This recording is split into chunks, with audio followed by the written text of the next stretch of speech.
Hey everybody, Chris here. Today's episode is a bonus episode from our Patreon feed, which goes out to everyone on Patreon as well as our Apple Plus subscribers. And you'll soon be able to get on Spotify as well if you connect your Patreon account. Anyway, this is a new series called Conflicted, in which Nate and I sort of ambush each other with a topic that we're a little bit conflicted on. And then we discuss and debate the pros and cons of this specific topic. And this one is on kneebarring on boulders. And you'll learn more about what I mean by that in the episode. But I'm putting it here because when I posted this topic on Instagram, people freaked out. Apparently, any mention of maybe not knee barring, even though there's a knee bar, or any mention of wearing knee pads freaks people the fuck out. Who knew? Anyway, this is not about ethics. This is about performing better, improving, becoming better climbers. Nate and I have already recorded several of these conflicted episodes. The patrons have already gotten a couple discussing the pros and cons of using LED boards as well as the idea of good form. And we've got more coming. So if you enjoy this episode, definitely go check us out at patreon.com/Power Company Podcast. All right, let's get into it. Maybe don't know. This time, this time, this time, this time, this time to build, this time to build, this time to build, this time to build, this time to build, this time to build, this time power, this time to build power, this time to build power, this time to build power. What's up, everybody? I'm your host, Chris Hampton. And this is Nate Drolet. And this is another episode of Conflicted. What are we conflicted on today, Nate? I am conflicted about using knee bars on boulders. Like in an Alex Megos type of conflicted? Like, No. like your ascent does not count. No. Because I guess partially because I'm very conflicted. It's mostly about preparation. So oftentimes I use bouldering for preparation, whether that's to become a better sport climber or to become a better boulderer. So I was talking with a friend. Blurring the performance and training lines there. Yes. I boulder to become a better boulderer. Yeah, I mean, that's exactly. Like, I'm not here to perform. I'm here to be able to perform better next year. But next year, I'll still be trying to perform better the year after. Yeah. Okay, so I was having a conversation with a friend / someone who trusts me to keep them honest. And he was like, I think I'm having a really good year. Like, he's like, I think my training's, or he wasn't even talking about training. He was like, everything's going well. Like, I've just been climbing outside a ton and I keep sending hard. Like, I've done like 10 double-digit boulders in this last like 6 months. And I think that's the most I've done ever in that amount of time. So I'm really powerful. I don't even know if I need to train power before, this next season because things are going so well. And I, who have seen his Instagram, was like, how many of those boulders did you not knee bar on? And he paused and he was like, and he had to count in his head. He's like, 1. And I was like, man, you might want to train a little power. Like, and that's just it. It's like, okay, this is why I'm conflicted. 1, I think it's silly. Like, if a technique is there, like if there's a good heel hook. If there's a knee bar, like, whatever, do the thing. But if I'm looking at it as preparation, which was how he was looking at these, like these were good sense for him, but also for him, he was trying to look at the bigger picture of he has goals of he wants to climb harder later in the year, later next year. And he was looking at this as preparation. And I'm conflicted because on one hand, yeah, use all the tools. There's no such thing as a fair fight. But on the other hand, I don't know how, like, for me personally, it's hard for me to say, like, I'm going to take full points for these climbs in my head of like, these are worth this many practice points, not like V points. I take them all. Right. But how valuable is this as a preparation tool if I'm knee barring through a lot of the moves, like a lot of the Yeah. power moves? It's like if he were training for a trip to rifle, keep knee barring. Yeah. If you're training for, you know, a trip to Wild Iris, stop knee barring. Yeah. Good luck. If you want to get stronger in moving without knee bars, don't knee bar. Yeah. But if you just want to climb the harder grade, try to find all the fucking knee bars you can find. But Mhm. then be honest, was it still a harder grade? Or did I just find a way to reduce the difficulty of this thing? I get it. It's a conflict in my heart as well. Yeah. Like, so here's the thing. I love knee barring. I've done a lot of it. Same. I think I'm moderately decent at it. And I think it's a skill more than most people appreciate. A lot of people think Absolutely. like, People think you just drop your knee in and that's the knee bar. and if it doesn't work, it's your Shindex is wrong.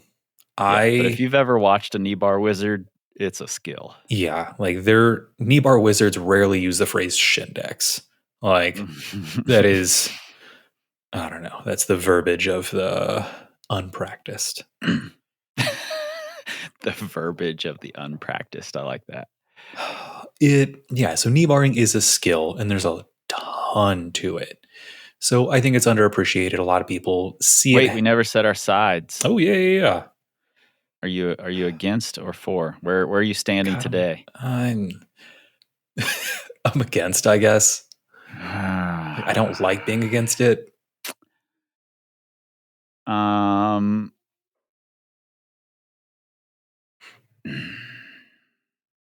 the sides. I'm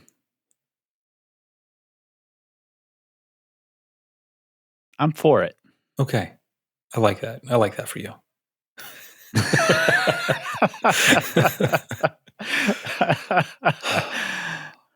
Yeah. So why are you for it? I am for it because I think knee bars are showing up more and more often in more and more places.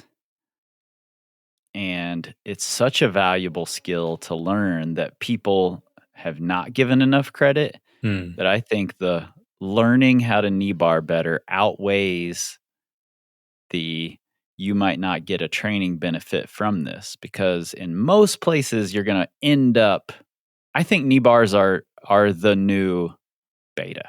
Like knee bars, toe hooks above your head, these new techniques that people are using are just going to get found more and more, and it's totally fucking up our grading system.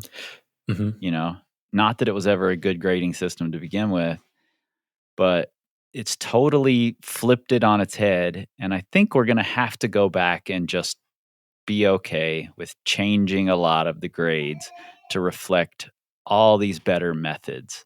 And then if you're the person who climbed on the boulders with the knee bars, you're set and ready to go. That's my optimistic view. Okay.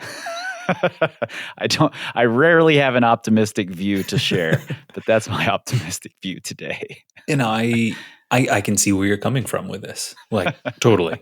Like that's just it. I hear this. I'm like, yeah, this makes sense.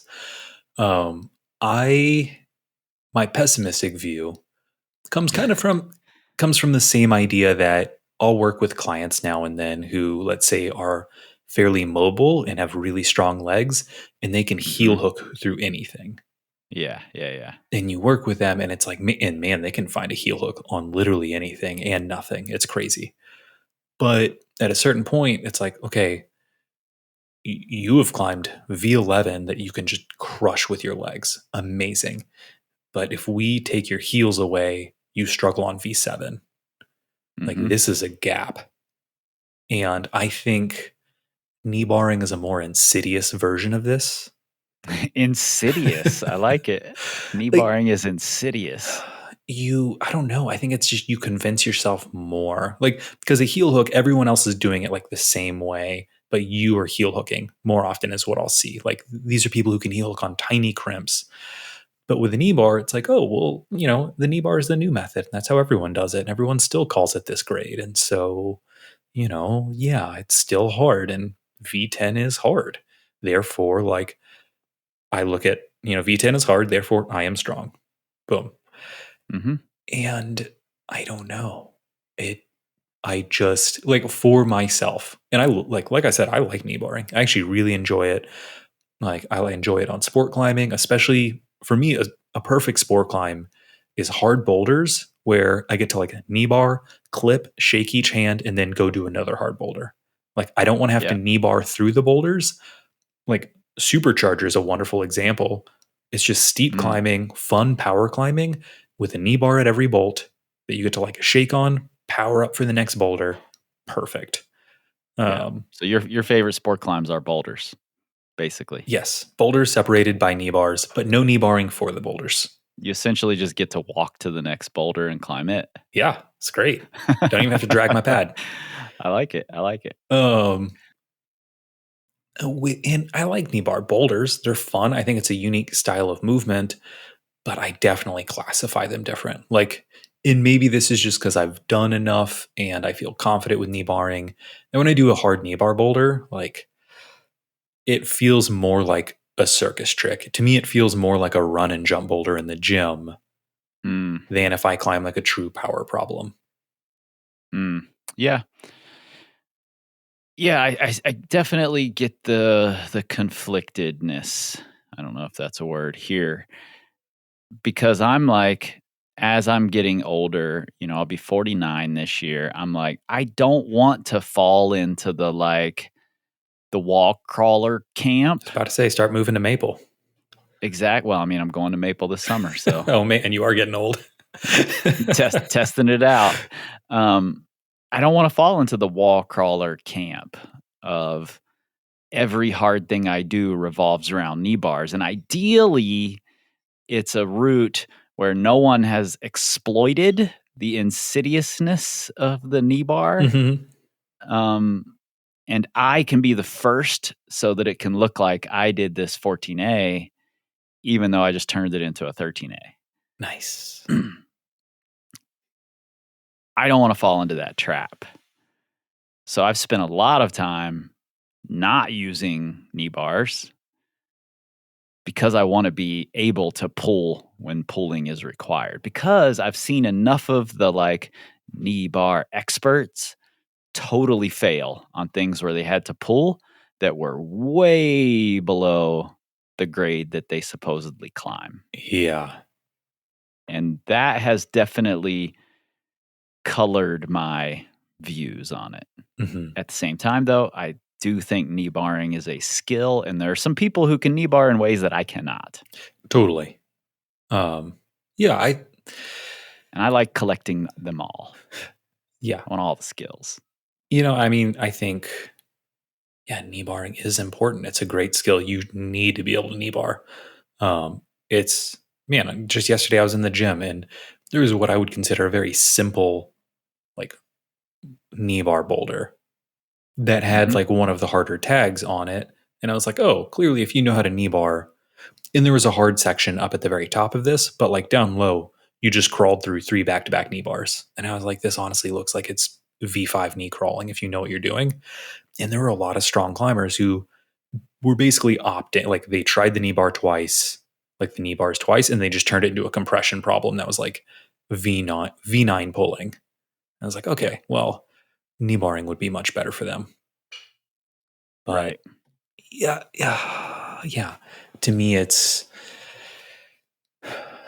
so easy to think it's that same thing, be like, oh, okay, I'm going to go on this trip and I'm going to try and climb a bunch of hard boulders. And I think this sandbags people who have the ability to travel more, because if you only live in one area or if you never travel, you can only knee bar so much because there are only so many problems. Unless it's Waco, then apparently you can knee bar every day. Waco, yeah. Everything has knee bars that have not yet been exploited. Yes. But I think this is actually a really funny trap. And maybe we should talk about this at some point of traveling. Mm, One of the biggest pieces of advice that's given to people for how to get better at climbing is travel to new areas. yep. But some people, like the people who are really good, like you'll see people who it's like, oh, they can just put up, high numbers month after month who travel a ton. But then when you actually look at what they're doing, it's like, oh, you just found the same iteration of boulders at every area. Let's say could be knee bar, could be steep crimping, whatever. And it's like, oh, you just did the Fontainebleau version of the thing you did in Rocklands, of the thing you did in Switzerland, of the thing you did in Colorado. Like you're doing the same climb essentially. You just keep finding it, and like they go and they just hunt out, the very niche style that they are currently in good shape for. Which, if that's fun, do it. That's awesome. But for my long term view, let's say you do 6 V11s that way. To me, I don't count those in the same way. If it's like, oh, I went and found, 6 problems that I could just happen to knee bar crawl through on the cruxes, it's like, looks good on paper. Scoreboard's looking great. Why just boulders? Why not roots as well? Oh, because I haven't been sport climbing. I keep saying I'm going to get back to sport climbing, but I've been dodging that bullet for 7 years. So in sport climbing, you're like, yeah, if I use a knee bar, that's 100% valid. I'm using that fucking knee bar. I need them. No, it's a good question. When I was very serious about sport climbing, like the last time where I was like, ooh, this is what I do, was actually the first time I tried Supercharger, and I immediately abandoned it because there were too many knee bars. And actually, and I went to Road AR and I had a really bad time. I mean, look, it's beautiful, it's fun, most wonderful hangout ever. And I found plenty of things that I could just climb with my hands and my feet. But it was a lot of knee bar crawling. For me, I was like, this is not a style I enjoy. I don't want to go climb like 100-foot knee bar crawls. And then I went from there to Seus and I was like, this is it. Like, I don't know if I knee barred once in Seus, and it was great. Like just climbing with my hands and feet. If I did knee bar, it was probably for a rest, and I was psyched on it because it'd be like 1 on a route. Mm-hmm. It's definitely I have in my being a picture of what climbing is, and that climber in the picture does not have on 2 knee pads duct taped to their thighs. Yeah. It's not that I want to invalidate that as climbing. It is. It's a subset. It's a specific type. It's a unique skill. Totally. I just want to be the person, like I said, who collects them all. I want all the skills. So I want to be pretty good at knee barring, but I don't want that to become my identity, because at least then in my head, I no longer match the picture of what climbing looks like. Yes. And I mean, and that's one of the reasons I'm conflicted on this is like, I can easily be like, this is not what I want. But I also recognize that I have a similar mental model when I think of what hard climbing looks like. When I think of a hard sport climber, a hard boulder, I'm not wearing knee pads. But I also know that this is a stylistic thing. It's no different than me saying I like hip hop and I don't like country music. Like these are not facts that I get that like I leverage over people. It's just an opinion. Like, and it's the same thing with when I'm like, to me, it doesn't feel like knee barring is a valid form of training. I have to recognize that some of that is my own opinion. It's my own style preference. And some of it's fact, let's be honest. It's interesting. Like I mentioned before, I do feel like we're approaching a time when, the newer boulders being put up. Dave Graham just alluded to it in a post the other day where he's like, the knee bar skills and the climbing with my feet above my head skills that I've been cultivating all these years, now he's applying them to these old projects that no one was ever able to get done. And so now there's no longer well, the first ascensionist didn't use a knee pad, and the first ascensionist didn't do that beta with your feet above your head, Yeah. excuse, which I think is bullshit anyway. But that excuse is no longer going to exist on a lot of new age modern climbs. So if you want to be the Alex Magos, who's like, well, the first ascensionist did it this way, but in a thick German accent, Yeah. then you're going to have to know the history of all the climbs pretty soon, because some first ascents are being done that way. A lot of the modern boulders are being done that way. So it's going to be a valuable skill for you to have eventually. I have a client right now who's planning a trip to Norway to climb in. Why did I just blank on that area? Flatinger? The big cave, Flatinger.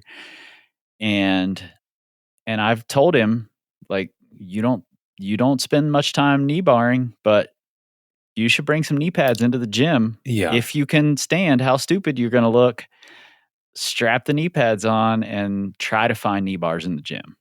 Absolutely. On boulders, on sport climbs. Don't listen to what Nate says.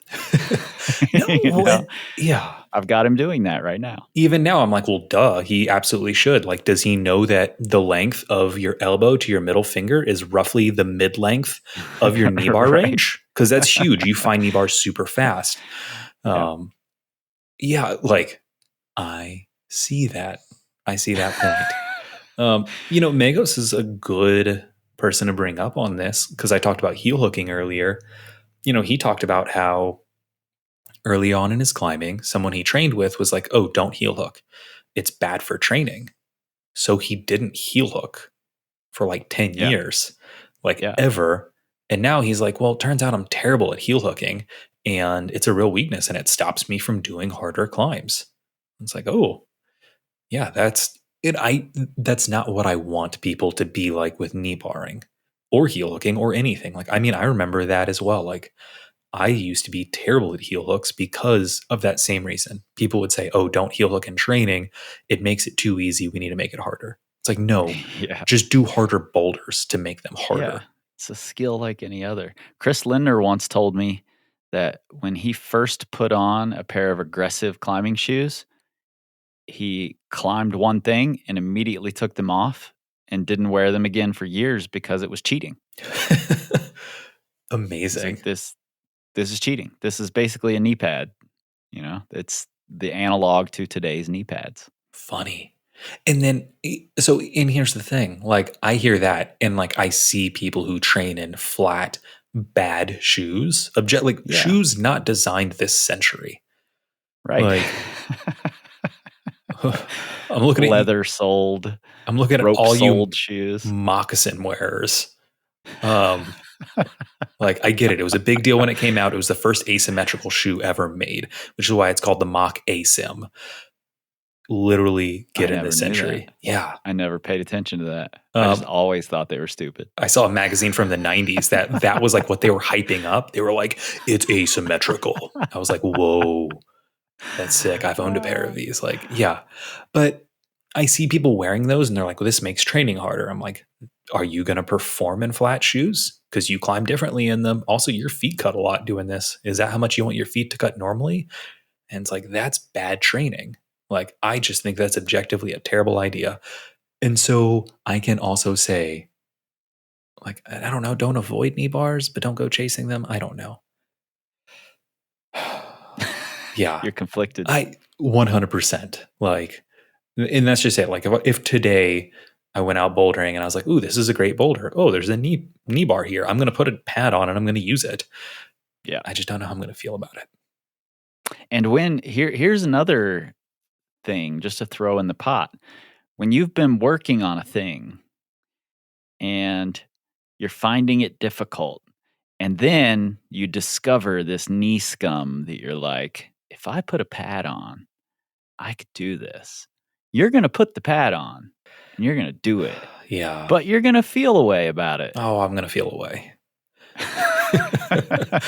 And I have done this. There's a V11, I think it's called, that I find the move really hard unless I put a knee pad on. crush the side of my leg into the wall, which isn't really a knee bar. It's this like leg scum, but I put sticky rubber on my leg for it, and then I can do the move. It's still a very hard move. I don't know if it's V11 because I don't know what V11 is, but I do feel conflicted about it. Yeah. Yeah. If I were a bigger person, I would go back and do it without it, is how I feel. Is how I feel. Now my But actions. I'm also not going to judge anybody who doesn't feel that way.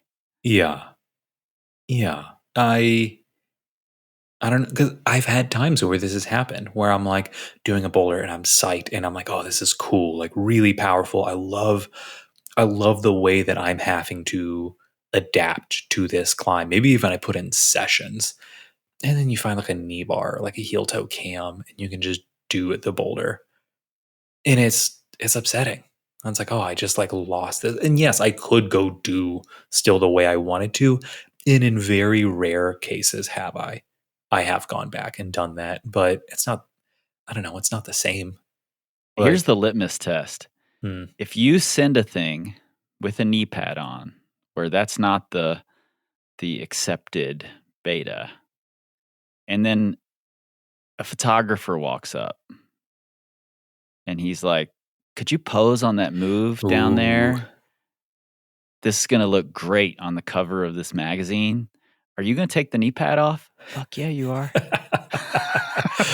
Ooh, get this. Matt Foltz did an FA here at Little Cottonwood, I think maybe 2-3 years ago, and he edited out the knee bar in his video. Wow, really? He took Yeah. it out of the video? Yeah, and it's funny because someone commented, they were like, why did you wear a knee pad? I didn't see you knee bar. He's like, oh, that was the first thing I did when I got this in my computer is I edited out the knee bar.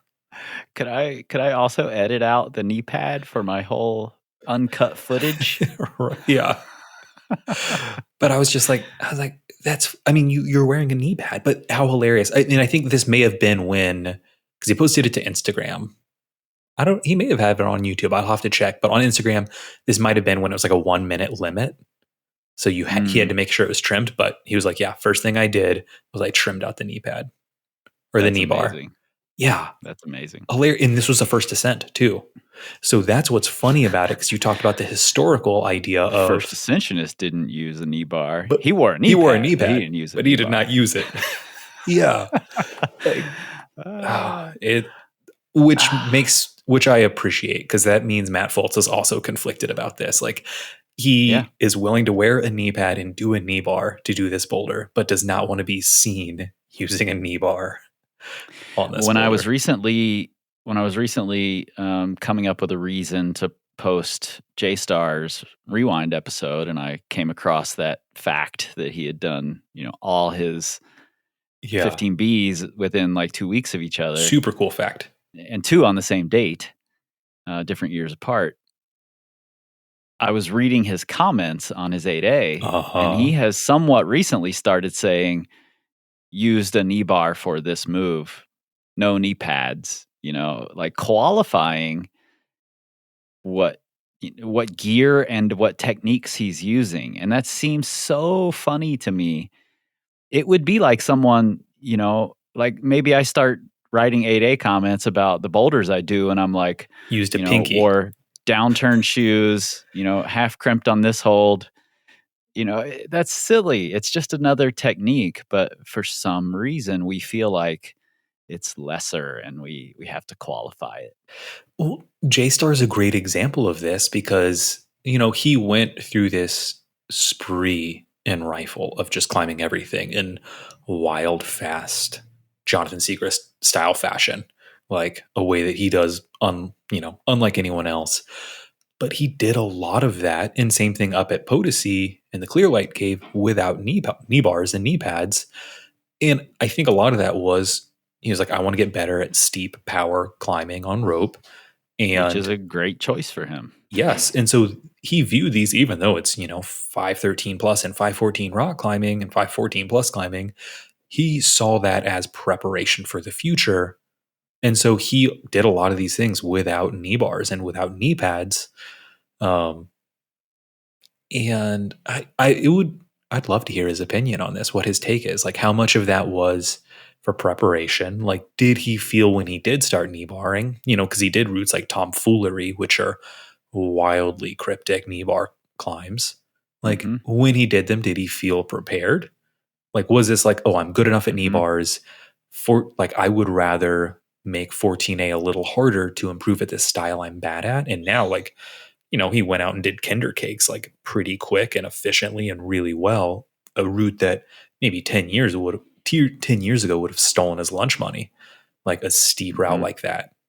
I'd love to hear his thoughts on this. Here's a question. Have you ever seen a photo of Chris Sharma with a knee pad on? Oh, I don't know. I don't think I have. I don't know that I have either. Does that make you judge it even more thinking about that? I think Dave Graham wears enough for the both of them. That's a good point. Yeah, I don't think I've ever seen a picture of Dave Graham without a knee pad on. Like, he's at parties with knee pads on. Truth. I remember. Yeah. It's funny. He hurt his knee in Waco many years ago. And so he had to have like a compression sleeve on that knee. And there, in a video, he has a knee pad on his other leg. He's like, it just feels wrong to not have them evened out. Like, I love it. Okay, stop the presses. After this conversation, I punched my question into the all-knowing Googler, and Chris Sharma has this to say about knee pads. I'm not a big fan of knee pads. Okay. I mean, the thing is, knee pads have been, in the U.S. especially, because places like Rifle and Jailhouse, people were using them in the early 90s, so it's not anything new. Jeremy Kruger actually said something that I thought was pretty interesting, which was that in the end, to each their own. You can climb something however you want to do it, but it is, if a route was put up without knee pads and you do it with, then maybe it's worth mentioning that. But beyond that, like, personally, I don't feel comfortable with these things strapped to my legs. Like, I don't like the feeling. Good politically correct answer, Chris. But like you said, to each their own, and it's okay to be wrong. Back to the show. Yeah, so I don't know. I'm conflicted. I think knee bars are great. Everyone should be able to do them, should be skilled at them. Do knee bar boulders because I think it's really fun. It's unique, teaches you a lot about body position. And I just don't know how I feel, though, about how they prepare me, how they prepare people. Like, are also, like, there are times where it's like, oh, there's a V11. Now there's a knee bar and we call it V10. It's like, was that enough of a change? Like, I can think of climbs where it's like, oh, this was V12 and now there's a knee bar. People call it V11 or V10. And I'm like, I don't know if it's even V10. May not even be V9. Oh, yeah. Absolutely. But I'm not trying to be that guy. Somebody's going to have to be that person. It's a real thing. Yeah. Man, like a couple of years ago, it was funny. Someone like did a route and they were like, I'm just really upset. A lot of people have like been saying that this route, I did this, it's 13B. And I think it's 13B. And a lot of people have been saying it's 13A with knee bars. And they're like, and that just seems rude. And then I went on to 8A and I realized I logged it as 12D like 5 years before that. What was the route? I'm not going to out myself on that because I also have, I use an alias on 8A. But I think Dirty Smelly Hippie is a really interesting example like that. Like, okay, so it was Dirty Smelly Hippie. I think it was originally called 12D. It was. I think Dave Hume called it 12D. I learned this. Yeah. Then it, at some point, got upgraded to 13B. I don't know how. Maybe Ray's Guidebook. I don't know how. Maybe it was before Ray's Guidebook. But when I did it without knee bars, second try, and thought it was 12D. I think I still took 13B. I would suspect I did. Points. Because I know my character. Yeah. But then I re-climbed it with the knee bars that have been found, and it felt even easier. But I was also a stronger climber at that time, so I have no idea if it felt easier because I was stronger, it felt easier because of the knee bars. I don't fucking know. But I would absolutely climb it with knee bars next time. Yeah. Yeah. Because I've done it without them. Yeah. Because, no, I mean, I went up with double knee pads and I think maybe I was just really in tune with knee barring at the time, but I could take my hands off for every single move of the crux. Like I was like, oh, like it just fit me nicely. And I was like, 12D even seems like a gimme. But then later on, like, you know, people were very upset over this, and I get it because it's also a common first 13B. And like when I called it 12D, I wasn't like, oh, you know, fuck you to everyone. Like, no, I was just like, oh, this is what this feels like. And also I've climbed enough 513s that I'm fine losing one. Like, yeah, like my ego doesn't need another 513, or didn't then. Right now, maybe different. Yeah. I'm on a chase for a certain number of 513s at this point, so I'm not stripping anything off of my list. Exactly. Yeah. So yeah. Yeah. Conflicted. Indeed. Like my dude Nolly Simon says. We don't tweet, we scream like eagles. No, you don't. This time, this time, this time, this time, this time.